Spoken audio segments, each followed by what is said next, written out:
আসসালামু আলাইকুম। আজকে আমি আপনাদের সাথে শেয়ার করব যে আমরা অনেকেই কিন্তু এখন সাইট্রাস বা কমলা, মাল্টা, লেবু এগুলোর প্রতি কিন্তু আমাদের অনেকটাই আকর্ষণ বেড়ে গেছে। তো আমরা কিন্তু এই গাছগুলো এখন ছাদ বাগানে রোপণ করতেছি। তো অনেকগুলো জাত কিন্তু কালেক্ট করতেছি। তো আজকে আমি আপনাদের সাথে যে জিনিসটা শেয়ার করব, দেখেন যে আমাদের কমন একটা প্রশ্ন থাকে বা সমস্যা থাকে যে সাইট্রাস বা কমলা, মাল্টা গাছের গ্রোথ দ্রুত আমরা কিভাবে তৈরি করব, যে অতি দ্রুত আমরা কিভাবে গাছে গ্রোথ পাবো। তো অনেক দিন কিন্তু গাছ রোপণ করে থাকি, সেই ক্ষেত্রে কিন্তু আশানুরূপ কোনো গ্রোথ আসে না বা ভালো কোনো একটা ঝোপালো শেপ আসে না বা গাছটা বড়ই হতে চায় না। তো আজকে এই সমস্যাটার একটা সহজ সমাধান আপনাদেরকে দিব বা আপনাদের সাথে শেয়ার করব। তো দেখেন, এটা কিন্তু আমার একটা অনেক জনপ্রিয় একটা গাছ, কমলা গাছ। তো এই গাছটা কিন্তু এখন অনেক চাহিদা। তো এই গাছটা আমি রোপণ করছি প্রায় 3 মাস। তো আপনারা দেখলেই বুঝতে পারতেছেন যে 3 মাসের একটা গাছ কিন্তু খুব বেশি একটা গ্রোথ আসেনি। তো দেখেন, এটা কিন্তু আমি একটা ছোট বালতিতে রোপণ করে দিছি। তো রোপণ করার ঠিক 3 মাস পর গাছটা কিন্তু এই অবস্থা। তো আহামরি কিন্তু আমার গাছটাতে গ্রোথ আসেনি। তো দেখেন, যদি আমি আপনাদের সেম সাইজের, সেম বয়সের বা একই রুট স্টকের আরেকটা জাতের গাছ দেখাই, দেখেন এদিকে যদি খেয়াল করেন, এই গাছটা কিন্তু একই জাতের এবং একই রুট স্টকে, একই সময়ে রোপণ করা বা একই মাটিতে তৈরি করা। তারপর কিন্তু দেখেন 3 মাসে কিন্তু এটা পর্যাপ্ত পরিমাণ গ্রোথ চলে আসছে। তো তেমনভাবেই সেম আরেকটি গাছ যদি দেখাই, এটাও একই রুট স্টক, একই গাছ, একই জাত, একই জায়গা থেকে নেওয়া। মাত্র 3 মাসে একটা গাছ দেখেন প্রায় 4 ফুট উচ্চতা কিন্তু হয়ে গেছে। আর যদি খেয়াল করেন, খুব সুন্দর কিন্তু গ্রোথ চলে আসছে। তো এমন কি হলো যে এই দুইটা গাছে খুব সুন্দর গ্রোথ আসছে, আর ঠিক পাশে গাছটাতে তেমন একটা কোনো গ্রোথ আসেনি। তো এটাতে মূলত একই মাটি আমি কিন্তু তৈরি করছি। তো তৈরি করার পর তিনটাকে একই সময় একই মাটিতে রোপণ করে দিছি, একই সার ব্যবহার করছি, একই সব কিছু। আবার আপনারা বলতেও পারেন যে এটা হয়তো রুট স্টক চেঞ্জ আছে, বা এটা একটা জাতের হতে পারে, এটা একটা জাতের হতে পারে। দুইটা কিন্তু সেম, তিনোটা গাছে সেম জাতের। আর যদি খেয়াল করেন, এটা রুট স্টকটা যদি দেখেন, একদম কমন জাম্বুরা রুট স্টক।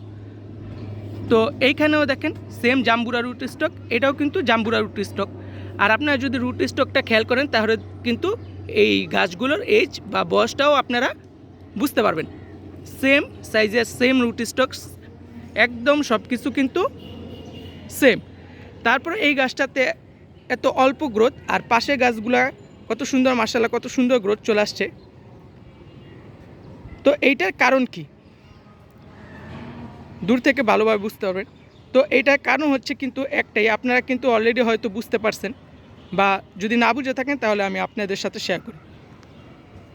তো সাধারণত আমাদের একটা কমন প্রশ্ন থাকে যে নার্সারি বা বড় বাগানি, তাদের কিন্তু গাছগুলো অনেক অল্পতেই খুব সুন্দর গ্রোথ চলে আসে, তো আমাদের কেন আসে না।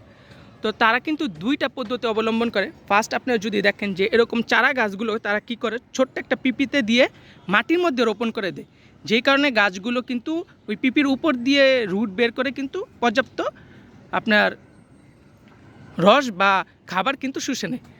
আরেকটা জিনিস যদি এখন আপনারা খেয়াল করেন, যে বড় বড় বাগানিরা বা সেলাররা এখন কিন্তু এরকম ছোট ছোট গাছ সম্পূর্ণরূপে, এই যে দেখেন জিও ব্যাগ, এই জিও ব্যাগ বা গ্রোয়িং যে ব্যাগগুলো আছে, সেটাতে কিন্তু ডাইরেক্ট রোপণ করে দেয়।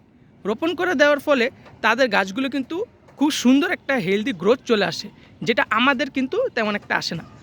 তো আমরা এমনিতেও জানি সাইট্রাস বা কমলা, মাল্টা, লেবু গাছে কিন্তু তেমন একটা পানি পছন্দ করে না।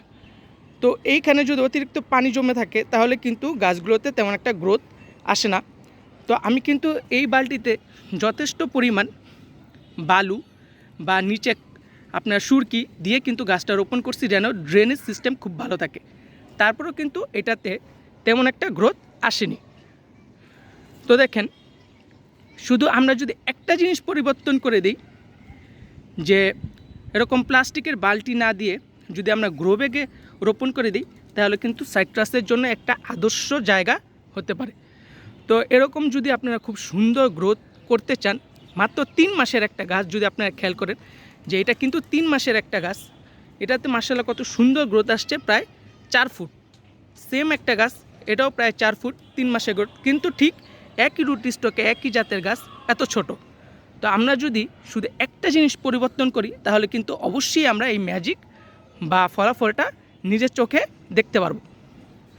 তো সাধারণত এই একটা কাজ করলেই কিন্তু আপনারা যেইভাবে মাটি তৈরি করেন বা যেইভাবে সার প্রয়োগ করেন বা যেইভাবে আপনারা পরিচর্যা করেন না কেন, গাছের পরিবর্তন কিন্তু আপনারা অবশ্যই দেখতে পারবেন। তো খেয়াল করলে দেখবেন যখন আমি গাছটা নেই তখন কিন্তু তুলনামূলক এই গাছটা বেশি শক্তিশালী আর ঝোপালো ছিল, তাই আমি কিন্তু একটা লাঠি সাপোর্ট দিয়ে দিছি যেন বাতাসে বেশি একটা না নড়ে।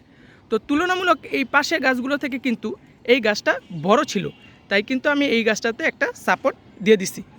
তো আপনারা যদি এইভাবে ছোট্ট একটি কাজের মাধ্যমে যদি গাছটা রোপণ করেন তাহলে কিন্তু আপনারা পরিবর্তনটা আপনাদের নিজের চোখেই দেখতে পারবেন। তো যেহেতু আমার এই গাছটাতে তেমন একটা গ্রোথ আসতেছে না, তাই আমি কিন্তু এখন এই গাছটাকে পরিবর্তন করে এরকম একটা জিও ব্যাগ বা গ্রো ব্যাগের মধ্যে দিয়ে দিব। তো ঠিক 1 মাস পর এই গাছটার গ্রোথটা কেমন চলে আসে সেটা কিন্তু আপনাদের সাথে শেয়ার করব, আর সেটা দেখতে হলে কিন্তু অবশ্যই আমার চ্যানেলটাকে সাবস্ক্রাইব করে রাখবেন। তো সাধারণত এই ছিল আমার আসলে আপনাদের সাথে শেয়ার করা সাইটটার সম্পর্কে একটি ছোট্ট একটা ধারণা।